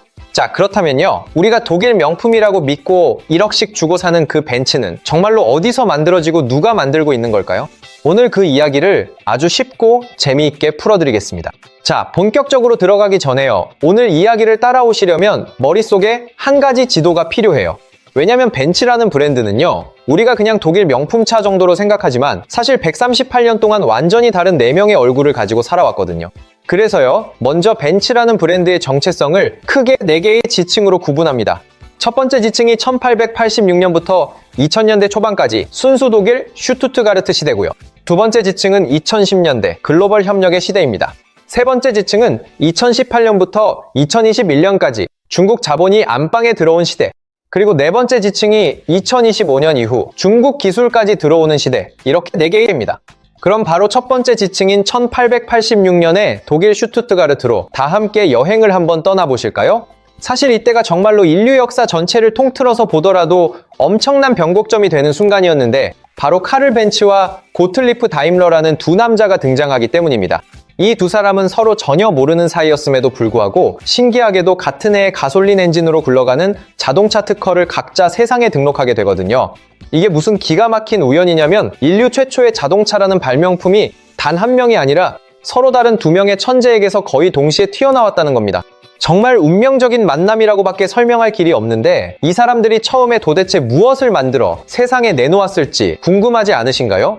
처음에 마차에다가 덜렁 엔진을 달아서 끌고 나왔더니 당시 동네 사람들이 비웃으며 말도 없이 굴러가는 마차가 어디 있느냐고 손가락질을 해댔다고 합니다. 그런 온갖 비웃음을 꿋꿋이 견뎌내면서 끝내 만들어낸 그 결과물이 바로 우리가 지금 누리고 있는 이 위대한 자동차 시대의 찬란한 시작이었던 셈이죠. 그리고 각자 길을 걷던 이 두 회사가 운명처럼 1924년에 하나로 합병하면서 드디어 전설적인 이름인 다임러 벤츠라는 거대 기업이 세상에 탄생하게 됩니다. 이때 그들이 전 세계를 향해 당당하게 내세웠던 아주 유명한 슬로건이 하나 있는데 바로 다스 베스테 오더 니히츠라는 문장입니다. 이걸 우리말로 쉽게 풀이하면 최고가 아니면 아예 만들지 않겠다는 뜻인데 이 오만한 한 줄짜리 자존심이 벤츠를 무려 100년 동안 이끌어온 원동력이었어요. 가격 따위로는 절대 시장에서 경쟁하지 않겠다. 아무리 비싸더라도 세상에서 가장 완벽한 차를 만들겠다는 태도가 바로 벤츠의 진짜 정체성이었던 겁니다. 그러다가 이 눈부신 별 3개 엠블럼이 우리 한국 땅에 본격적으로 상륙하기 시작한 시점이 바로 1990년대라고 보시면 돼요. 강남의 부동산 부자들이 하나둘씩 무섭게 등장하던 그 시절, 압구정과 청담동의 새 아파트에 입주하시던 분들이 과연 어떤 차를 가장 먼저 선택하셨겠습니까? 바로 벤츠 S클래스였는데 이건 단순히 굴러다니는 이동수단이 아니라 나 이만큼 성공했다는 것을 증명하는 아주 강력한 명함과도 같았습니다. 그리고 2010년대에 들어서면서 법인차에 대한 절세 혜택 효과까지 맞물리자 사장님들이 회사 명의로 S클래스를 몰고 다니며 비용 처리를 하던 전성기가 찾아왔죠. 상황이 이렇다 보니 한국 시장은 어느새 벤츠의 글로벌 7대 핵심 시장으로 우뚝 솟아올랐고 한때는 한국에서 팔리는 S클래스 대수가 본토인 독일보다 더 많았던 적도 있었습니다. 그야말로 한국인들의 벤츠 사랑은 광기에 가까울 정도의 미친 충성도였다고 볼 수 있는데 정말 대단한 기록이었던 것 같습니다. 하지만 영원할 것 같던 이 영광의 시대에도 정말로 결정적이고 피할 수 없는 커다란 변화의 파도가 도래하게 됩니다. 때는 2010년대 중반으로 거슬러 올라가는데 전 세계 자동차 기업들의 엄청난 비용 압박의 시대가 들이닥치게 된 거죠. 잠시 우리가 시간을 뒤로 돌려서 생각해보면 아마 2015년에 전 세계를 뒤흔들었던 폭스바겐 디젤 게이트 사건을 다들 한 번쯤은 들어보셨을 거예요. 디젤 자동차의 배기가스를 조작했다는 이 엄청난 스캔들이 터지자마자 유럽의 모든 자동차 회사들이 환경 규제라는 거대한 벽에 부딪혀 박살이 나기 시작했습니다. 게다가 엎친 데 덮친 격으로 전기차 시대가 갑자기 찾아오면서 내연기관에서 전동화로 전환하는 데 들어가는 비용이 상상을 초월할 정도로 폭발해버렸거든요. 새로운 배터 공장도 지어야 하고 완전히 새로운 전기차 플랫폼도 개발해야 하는데 이건 더 이상 회사 하나가 독자적으로 감당할 수 있는 액수가 아니었던 겁니다. 그래서 당시 다임러 그룹의 수장이었던 디터 체체 회장은 아주 깊은 고민에 빠졌고 도대체 어디서 이 막대한 비용을 줄여야 할 것인가를 자문하게 되죠. 그 고민에 대한 답은 사실 너무나도 명확했는데 바로 전 세계에서 자동차가 가장 많이 팔리고 있는 거대한 시장인 중국과 손을 잡는 것이었습니다. 그런데 사실 벤츠 내부에는 예전부터 내려오던 아주 끔찍한 트라우마가 하나 있었는데 바로 1998년에 벌어진 미국 크라이슬러와의 합병 실패 사건입니다. 당시 야심차게 합병했다가 불과 9년 만에 약 360억 달러라는 천문학적인 손실을 보고 비참하게 갈라섰던 그 아픈 기억 말이에요. 단순히 비용을 아끼려고 정체성을 잃어버리면 결국 더 큰 재앙이 온다는 값비싼 교훈을 뼈저리게 배웠던 회사였지만 결국 그들은 다시 중국으로 발길을 돌리게 됩니다. 자, 그렇게 해서 세 번째 지층으로 넘어오면 정말로 우리를 깜짝 놀라게 할 만한 충격적인 사건이 드디어 발생하게 됩니다. 때는 바야흐로 2018년 2월의 어느 평범한 날이었는데 갑자기 독일 다임러 본사에 아주 비상사태가 선포되었다고 하더라고요. 누군가가 주식시장에서 다임러의 주식을 아주 조용하고 야금야금 사모으고 있었는데 정신을 차리고 확인해보니 무려 9.69%나 되는 지분을 이미 가져가 버린 뒤였습니다. 그 엄청난 주식의 주인은 대체 누구였냐 하면 바로 중국 지리자동차의 수장인 리슈프 회장이었습니다. 아마 한국 분들에게는 조금 생소한 이름일 수도 있겠지만 이 사람은 무려 스웨덴의 볼보 자동차를 인수해서 멋지게 키워낸 업계의 진짜 큰손이거든요. 그는 무려 75억 유로라는 거액을 들여서 시장에 나온 주식들을 몰래 매집해왔고 어느 날 갑자기 최대 주주급으로 깜짝 등장한 셈입니다. 이 소식을 접한 다임러 이사회는 그야말로 패닉 상태에 빠졌고 독일 메르켈 정부조차 국가 전략 산업에 외국 자본이 침투하는 것이 우려된다며 성명까지 발표했죠. 하지만 안타깝게도 이미 벌어진 일을 막을 수 있는 실질적인 방법은 전혀 없었는데, 왜냐하면 그가 시장에서 아주 정상적인 방법으로 주식을 사들였기 때문입니다. 법적으로 그를 차단할 수 있는 근거가 전혀 없었던 탓에 결국 그렇게 벤츠라는 명가의 안방문이 중국 자본에 의해 활짝 열리고 말았습니다. 여기서 이야기가 끝이 났다면 그나마 다행이었겠지만 불과 3년 뒤인 2021년에 또 한 번의 충격적인 소식이 들려오게 되는데요. 이번에는 중국의 국영기업인 베이징 자동차, 즉 BAEIC가 9.98%의 지분을 확보하며 벤츠의 단독 최대 주주 자리에 떡하니 앉게 된 겁니다. 이 사실은 조선일보가 2021년 12월에 아주 상세하게 보도했던 내용인데, 자, 이제 우리 함께 간단한 산술적인 계산을 한번 해보도록 할까요? 지리자동차의 지분 9.69%에 베이징 자동차의 9.98%를 더해보면 합계 약 19.67%라는 숫자가 나오는데, 이건 정말 어마어마한 비중입니다. 사실상 138년의 전통을 자랑하는 독일의 자존심 벤츠의 최대 주주가 이제는 완전히 중국 자본으로 뒤바뀌어버린 것이 바로 2018년과 2021년 사이에 벌어진 일이었어요. 우리는 그 사실도 모른 채 그저 강남거리에서 S클래스를 타고 다니며 성공의 기분을 만끽하고 있었던 셈이죠. 그리고 이러한 세 번째 지층의 변화가 가져온 아주 어둡고 즉각적인 그림자가 드디어 2022년 한국 땅 위에서도 서서히 나타나기 시작했습니다. 벤츠코리아가 EQ이라는 이름의 야심찬 전기 세단을 한국 시장에 처음 런칭하면서 화려하게 등장했던 시기입니다. 당시 인터뷰에서 배터리는 도대체 어느 나라 것을 쓰느냐는 질문이 나왔을 때 벤츠 측은 세계 1위인 CATL의 제품을 쓴다는 뉘앙스를 아주 강하게 풍겼거든요. 사실 CATL이 중국 회사이긴 해도 워낙 글로벌 점유율이 높고 기술력도 인정받는 분위기라 소비자들도 어느 정도는 신뢰하고 넘어갔던 부분이 있었습니다. 그런데 나중에 밝혀진 충격적인 진실은 실제로 한국에 판매된 일부 EQE 차량에는 CATL이 아니라 파라시스라는 생소한 회사의 배터리가 들어있었다는 거예요. 이 파라시스라는 곳이 과연 어떤 곳인가 하면 한국 출시 직전인 2021년 3월에 이미 중국 본토에서 화재 위험 때문에 대규모 리콜 사태를 겪었던 전적이 있는 회사였습니다. 이 놀라운 사실은 연합뉴스가 2026년 3월에 단독으로 보도하면서 세상에 널리 알려지게 되었던 내용입니다. 그리고 드디어 세 번째로 도저히 우리의 상식으로는 이해할 수 없는 비극적인 사건이 발생하며 분위기가 급반전되게 되죠. 2024년 8월 1일 모두가 평온하게 잠든 시간이었던 인천 청라의 어느 지하 주차장에서 끔찍한 일이 벌어지고 말았습니다. 주차되어 있던 한 대의 EQE 차량에서 갑자기 시작된 불길이 주변 차량 70여 대를 모두 태웠고 무려 800세대가 넘는 가구가 정전과 단수 피해를 보는 대형 참사로 번졌거든요. 여러분도 아마 뉴스에서 보셔서 기억하시겠지만 이건 단순히 운이 나빠서 발생한 일회성 사고가 결코 아니었습니다.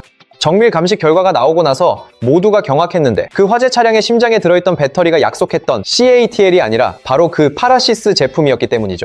당연히 EQE 오너들은 배신감에 휩싸여 분노했고 어떻게 1억 원이 넘는 명품차에 리콜 이력까지 있는 중국산 배터리를 몰래 넣어서 팔 수 있느냐며 울부짖었습니다. 자, 이제 네 번째 지층으로 넘어와서 브랜드의 운명을 결정지을 정말로 치명적인 한 방이 드디어 도래하게 됩니다. 시점은 2025년에서 2026년 사이인데 메르세데스 벤츠가 차세대 CLA 220 하이브리드 모델에 들어갈 새로운 엔진을 공식적으로 공개했거든요. 이 엔진은 1.5리터급 MEOE 터보 가솔린 엔진인데 여기서 발표된 세부 내용이 그야말로 자동차 업계를 큰 충격에 빠뜨리고 말았습니다. 핵심은 바로 이 엔진은 중국 지리자동차와 공동으로 개발했으며 심지어 생산 공장조차 중국 땅에 위치한다는 아주 솔직하고도 무서운 발표였던 거예요.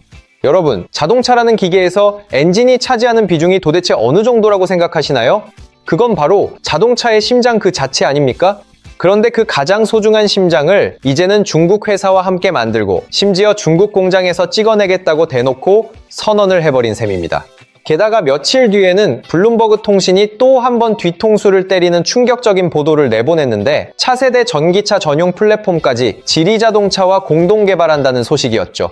플랫폼이라는 것은 자동차의 뼈대와도 같은 아주 기초적인 근간인데 심장에 이어서 이제는 뼈대까지 전부 중국에 의탁하기로 한 것이나 다름없습니다. 이 내용은 다나와 오토의 2026년 3월 보도에 나온 수치들을 그대로 옮겨온 팩트인데 정말 믿기 힘든 현실이 되어버렸네요. 그리고 마지막 결정타 한 방이 한국에서 터져 나오게 되는데 2026년 3월 10일에 한국공정거래위원회가 아주 무거운 칼을 빼들었습니다. 공정위는 벤츠코리아를 향해 약 112억 원, 그러니까 미화로 치면 760만 달러 규모의 엄청난 과징금을 부과하겠다고 공식 발표를 한 거죠. 부과 사유가 정말 기가 막히는데 바로 파라시스 배터리의 위험한 리콜 이력을 의도적으로 숨기고 EQE를 판매했다는 표시광고법 위반 혐의 때문이었습니다. 이 사건은 로이터 통신과 연합뉴스가 동시에 대대적으로 보도하며 국제적인 망신거리가 되었고 벤츠코리아는 현재 법적으로 대응하겠다며 맞서고 있는 상황입니다. 자, 이렇게 해서 1886년부터 시작된 벤츠의 역사는 2026년에 이르기까지 총 4개의 복잡한 지층으로 우리 눈앞에 차곡차곡 쌓이게 되었습니다. 첫 번째 지층은 독일의 자존심이 빛나던 시대였고, 두 번째는 현실적인 협력이 시작된 시대였으며, 세 번째는 아예 주인이 중국 자본으로 바뀐 시대였죠. 그리고 마지막 네 번째는 이제 차의 심장과 뼈대까지 모두 중국에 넘어가 버린 시대를 목격하고 있는 중입니다. 그런데 말입니다. 이 4개의 거대한 지층 위에서 지금 이 순간인 2026년 5월의 모습을 칼로 슥 잘라서 단면을 살펴보면 도대체 어떤 일이 벌어지고 있을까요? 자, 이제 오늘 2026년 5월을 기준으로 벤츠라는 이 거물 브랜드가 과연 지구 위 어디쯤 서 있는지 그 적나라한 단면을 7군데의 포인트로 나누어 보여드리겠습니다. 첫 번째 단면은 바로 글로벌 매출 지표인데, 다나와오토의 2026년 초 정리 자료를 보면 메르세데스 벤츠 그룹의 성적이 정말 처참하거든요. 2025년 글로벌 판매량이 전년보다 9%나 빠진 약 180만 800대에 그쳤고, 그룹 전체로 따져봐도 마이너스 10%의 하락세를 면치 못했습니다. 하지만 진짜로 무서운 수치는 따로 있는데, 바로 기업의 순이익이 무려 마이너스 48.8%를 기록하며 거의 반토막이 나버렸다는 사실입니다. 이건 단순한 판매 부진 수준을 넘어서서 브랜드 자체가 아주 심각한 구조적 위기에 직면했다는 신호라고 전문가들은 입을 모아 평가하고 있어요. 두 번째 단면은 가장 아이러니한 풍경을 보여주는 중국 시장인데, 여기가 진짜 우리가 주목해야 할 아주 이상한 지점입니다. 아니, 벤츠의 최대 주주가 중국 자본이라면 상식적으로 중국 사람들이 벤츠를 제일 많이 사줘야 정상인 거 아닐까요? 그런데 현실은 정반대로 흘러가고 있는데, 2025년 벤츠의 중국 내 판매량은 약 55만 1900대로 전년보다 오히려 19%나 급감했습니다. 더그로의 2026년 보도에 따르면 벤츠뿐만 아니라 BMW와 아우디를 포함한 독일 3사 전체가 중국에서 평균 18%씩 박살이 났다고 하더라고요. 왜 이런 일이 벌어지는가 하면 바로 니오나 쭝치, 그리고 BYD가 만든 양왕 같은 중국 본토의 프리미엄 브랜드들이 무섭게 치고 올라왔기 때문입니다. 가격은 벤츠의 절반 수준인데 기능은 거의 비슷하거나 오히려 더 좋으니 중국 소비자들조차 이제는 자기네 나라 브랜드가 더 자랑스럽다며 등을 돌리고 있는 거죠. 익명을 요구한 벤츠 차이나의 어느 임원은 인터뷰에서 우리는 중국 시장에서 너무 늦어버렸다라며 아주 비관적인 전망을 내놓기도 했습니다. 가격을 내려도 안 사고 안 내리면 더 안 사는 이 막막한 상황이야말로 벤츠가 처한 진짜 비극적인 현실이라고 볼 수 있겠네요. 세 번째 단면은 바로 우리 한국 시장에서 벌어지고 있는 아주 흥미로운 역전극의 모습입니다. 한국수입자동차협회의 공식 통계를 살펴보면 BMW 코리아가 이미 2023년에 판매량 1위 자리를 탈환하는 데 성공했거든요. 그리고 더 놀라운 사실은 2024년에 이르러서는 무려 10년 만에 전체 매출 규모까지 BMW가 1위 자리를 완전히 뺏어왔다는 겁니다. BMW 코리아의 매출이 무려 5조 원을 돌파하면서 벤츠와의 격차를 약 3,036억 원이나 벌려놓았는데, 이건 정말 역사적인 사건이라고 할 수 있습니다. 서울신문의 2025년 4월 보도를 보면 벤츠의 판매량은 두 자릿수인 13.4%나 감소한 반면 BMW는 한 자릿수 감소에 그치며 아주 선방했음을 알 수 있죠. 네 번째 단면으로 시선을 돌려보면 이번에는 국산차의 자존심, 제네시스의 무서운 추격세가 눈에 들어옵니다. 이건 조금 다른 차원의 이야기일 수도 있는데, 미국 시장에서 현대차의 프리미엄 브랜드인 제네시스가 벤츠의 턱 밑까지 바짝 쫓아오고 있거든요. 특히 제네시스 지구공 모델이 S클래스의 잠재적인 고객층을 야금야금 흡수하기 시작하면서 시장 판도가 완전히 바뀌고 있습니다. 심지어 한국에서는 벤츠 한 대 살 돈이면 지구공을 2대나 굴린다는 우스갯소리가 유행할 정도로 가성비와 품질 면에서 인정을 받고 있죠. 김필수 대림대 자동차학과 교수는 벤츠가 그동안 한국 시장은 가만히 있어도 잘 팔린다는 오만한 자만에 빠져 있었다고 아주 따끔하게 지적하기도 했습니다. 다섯 번째 단면은 온라인상에서 벤츠를 조롱할 때 쓰는 짱츠라는 아주 굴욕적인 멸칭의 등장입니다. 요즘 인터넷 커뮤니티에 들어가 보면 벤츠를 중국을 비하하는 말과 합성해서 부르는 사람들이 정말 눈에 띄게 늘어났더라고요. 이게 단순히 악플러들의 비하 발언이 아니라 실제로 중고차 가격이 뚝 떨어지면서 손해를 본 오너들이 스스로를 비하하며 쓰기 시작한 표현이라 더 슬픈 일입니다. 인천 청라 화재 사건 직후에 EQE의 중고 시세가 불과 며칠 만에 30% 가까이 폭락했다는 것이 중고차 업계의 아주 냉정한 평가니까요. 여섯 번째 단면은 바로 오늘 영상의 제목과도 깊은 관련이 있는 매장 현장의 아주 생생한 풍경입니다. 만약 벤츠 매장에 손님이 들어와서 이 차에 중국산 부품 얼마나 들어갔나요? 라고 대놓고 물어본다면 직원은 어떻게 대답해야 할까요? 절대 아닙니다. 순수 독일산입니다 라고 하면 그건 명백한 거짓말이고, 내 중국 부품 많이 들어갑니다 라고 하면 손님은 그 즉시 나가버릴 게 뻔하잖아요. 그래서 요즘 영업 직원들은 본사의 글로벌 정책상 세부 정보는 답변해 드리기 곤란합니다 라는 애매한 말로 침묵을 지키고 있는 실정입니다. 일곱 번째 단면은 바로 전 세계적으로 벤츠를 옥죄어오고 있는 아주 강력한 규제의 칼날들입니다. 한국 공정위의 112억 과징금뿐만 아니라 미국과 유럽에서도 벤츠의 전기차 결함에 대한 리콜과 집단 소송이 줄줄이 이어지고 있거든요. 특히 2024년에 중국 시장에서도 화재 위험 때문에 무려 2만 대에 달하는 EQ 시리즈를 리콜했던 사건은 이미 공급망 자체에 큰 구멍이 났다는 증거로 읽힙니다. 벤츠 코리아의 한 전직 임원은 익명을 전제로 우리가 가진 프리미엄의 근거가 흔들리고 있다는 사실을 너무 늦게 인정했다라며 뼈아픈 고백을 남기기도 했죠. 자, 그런데 이런 매장 분위기나 임원들의 고상한 인터뷰 말고 진짜 우리 주변의 평범한 소비자들은 실제로 어떤 마음으로 벤츠를 떠나고 있을까요? 제가 그 궁금증을 해결해드리기 위해서 몇 가지 아주 객관적인 통계 자료를 가지고 와봤으니 한번 눈으로 직접 확인해 보시기 바랍니다. 우선 한국수입자동차협회 카이다의 2025년 공식 연간 통계를 보면 벤츠 코리아의 등록 대수는 약 6만 6천 대에 머물렀습니다. 반면에 라이벌인 BMW 코리아는 약 7만 7천 대를 기록하며 무려 1만 대가 넘는 차이로 벤츠를 가볍게 따돌리고 1위 자리를 굳혔죠. 서울신문이 2025년 4월에 보도한 매출 자료를 봐도 BMW는 사상 처음으로 5조 원 매출을 넘겼지만 벤츠는 4조 7천억 원대에 그쳤습니다. 이 3,036억 원이라는 매출 격차는 단순히 많이 팔았다는 의미를 넘어서 최고급 모델인 7시리즈가 S클래스의 아성을 완전히 무너뜨렸다는 상징적인 결과입니다. 다나와 오토의 글로벌 수치를 다시 봐도 벤츠 그룹의 순이익이 거의 반토막 난 상태이고 중국과 미국 시장에서도 일제히 두 자릿수 하락세를 기록 중이죠. 이런 통계 수치들은 실제 강남이나 청담동의 거리 풍경을 보면 피부로 느껴지는데 이제 주차장의 주인공은 더 이상 벤츠가 아닙니다. 테슬라나 BMW 그리고 제네시스 지구공이 그 자리를 아주 골고루 나누어 차지하고 있는 모습이 요즘에 아주 일상적인 풍경이 되었거든요. 심지어 강남의 최고급 아파트 입주 선물로 가장 인기가 높았던 차종이 S클래스에서 이제는 7시리즈로 완전히 옮겨갔다는 현장 딜러들의 증언까지 나오고 있습니다. 법인차 시장에서도 마찬가지인데 이제 기업의 의사결정권자들은 이미지 리스크 때문에라도 중국 부품 비중이 높은 벤츠를 기피하는 분위기가 역력합니다. 중고차 시장에서도 EQE 매물이 쏟아져 나오는 속도가 경쟁 모델인 BMW iX보다 무려 2배나 빠르다는 데이터가 이를 뒷받침해주고 있죠.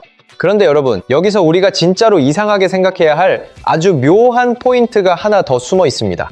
사실 1억 원이 넘는 고가의 자동차를 사는 소비자들이 중국산이 섞여서 싫다라고 등을 돌렸다면 보통은 더 저렴한 차로 옮겨가는 게 상식적이잖아요? 예를 들면 가성비 좋은 일본차로 가거나 국산차인 그랜저 정도로 눈높이를 낮추는 게 일반적인 소비 패턴이어야 합니다. 그런데 실제 한국 소비자들은 오히려 벤츠보다 평균 가격이 더 비싼 BMW의 상위 모델들로 대거 갈아타는 기현상을 보여주었습니다. BMW 7시리즈는 옵션을 다 넣으면 벤츠보다 비싸지는 경우도 허다한데 왜 사람들은 돈을 더 주면서까지 BMW로 떠나는 걸까요? 그 미스터리에 대한 정답은 바로 신뢰라는 두 글자에 있는데 이건 돈으로도 쉽게 살 수 없는 프리미엄 브랜드의 가장 핵심적인 자산입니다. 한국 소비자가 1억 원을 내고 차를 살 때 지불하는 건 고철덩어리가 아니라 10년 뒤에도 그 가치를 증명해줄 브랜드와의 약속을 사는 거거든요. 김필수 대림대 교수의 분석에 따르면 벤츠는 안 팔린다고 가격 할인을 해버리는 바람에 스스로 브랜드의 품격인 벤츠다움을 깎아먹는 함정에 빠졌다고 합니다. 한국개발연구원 보고서에서도 언급되었듯이 한번 무너진 신뢰 자본은 가격을 아무리 내려도 다시 회복하기가 거의 불가능에 가까운 법이니까요. 그렇다면 도대체 이 견고했던 신뢰는 어디서부터 실금이 가기 시작했는지 다시 한번 시간을 거슬러 올라가 확인해 볼 필요가 있습니다. 다시 1998년으로 돌아가 보면 당시 다임러가 크라이슬러와 합병하며 내세웠던 명분도 지금과 똑같은 비용 절감과 규모의 경제였습니다. 하지만 결과는 360억 달러라는 참혹한 손실이었고, 그때 배웠어야 할 교훈은 정체성을 팔아 돈을 아끼면 결국 망한다는 아주 단순한 진리였죠. 그런데 놀랍게도 벤츠는 2018년에 지리자동차의 자본을 받아들이고 2025년에 엔진 공동 개발을 발표하며 정확히 27년 전에 그 실수를 똑같이 반복하고 있습니다. 왜 벤츠라는 이 똑똑한 집단 안에서 과거의 트라우마를 기억하고 이를 제지할 수 있는 사람은 아무도 없었는지 정말로 안타까울 따름입니다. 2018년 리슈프 회장이 주식을 몰래 사모았을 때 독일 정부가 성명까지 내며 긴장했던 건 그 결과가 어떻게 돌아올지 이미 직감했기 때문이었을 거예요. 결국 그때의 안일한 결정에 대한 거대한 비용 청구서가 17년이라는 긴 세월을 지나 2025년이 되어서야 우리 소비자들에게 도착한 셈입니다. 2024년 8월 인천 청라의 그 뜨거웠던 불길은 단순히 배터리가 타오른 사건이 아니라 벤츠라는 브랜드에 대한 한국인의 신뢰가 타버린 날이었습니다. 출시 당시엔 세계 1위 배터리를 쓴다고 믿게 해놓고 실제로는 리콜 전적이 있는 이름 없는 회사의 제품을 넣었다는 건 명백한 기만 행위니까요. 우리 한국 사람들은 한번 거짓말을 한 친구와는 다시는 상종하지 않는 아주 특별한 신뢰의 메커니즘을 가지고 있기로 유명합니다. 그래서 소비자들은 가격 할인이 아니라 적어도 거짓말은 하지 않은 쪽인 BMW를 선택한 것이고, 그게 지금의 실적 차이를 만들어낸 겁니다. 여기에 더해 2020년대 들어 한국 소비자들의 정보 검색 능력이 상상을 초월할 정도로 고도화되었다는 점도 벤츠에겐 아주 불리하게 작용했습니다. 이제는 자동차 유튜브만 조금 찾아봐도 30분이면 내 차에 들어간 부품 제조사를 다 알 수 있는데, 회사가 예전처럼 정보를 독점하고 숨길 수가 없거든요. 또한 제네시스라는 새로운 강력한 대안이 등장하면서 이제는 성공했으면 무조건 벤츠를 타야 한다는 고정관념 자체가 완전히 깨져버렸습니다. 결국 한국인들이 등을 돌린 진짜 이유는 단순히 벤츠가 중국산이어서가 아니라 벤츠라는 브랜드가 더 이상 솔직하지 않다고 느꼈기 때문입니다. 138년의 위대한 역사를 가진 명가가 스스로 과거의 트라우마를 반복하며 무너지는 모습은 참으로 많은 생각을 하게 만드는 것 같습니다. 이게 지금 전국의 수많은 벤츠 매장에서 고뇌에 찬 영업사원들이 손님의 질문 앞에서 입을 다물 수밖에 없는 진짜 서글픈 이유이기도 합니다. 자동차 역사의 시작이자 자존심이었던 메르세데스 벤츠가 이제는 그 무엇보다 소중한 신뢰를 어떻게 회복할지 시험대 위에 올라와 있습니다. 물론 일각에서는 벤츠의 이러한 행보가 전기차 시대를 살아남기 위한 어쩔 수 없는 최후의 생존 전략이었다는 옹호 섞인 평가도 분명히 존재합니다. 엄청난 전환 비용을 혼자 감당하다가 도산하는 것보다는 자존심을 좀 굽히더라도 중국과 손잡고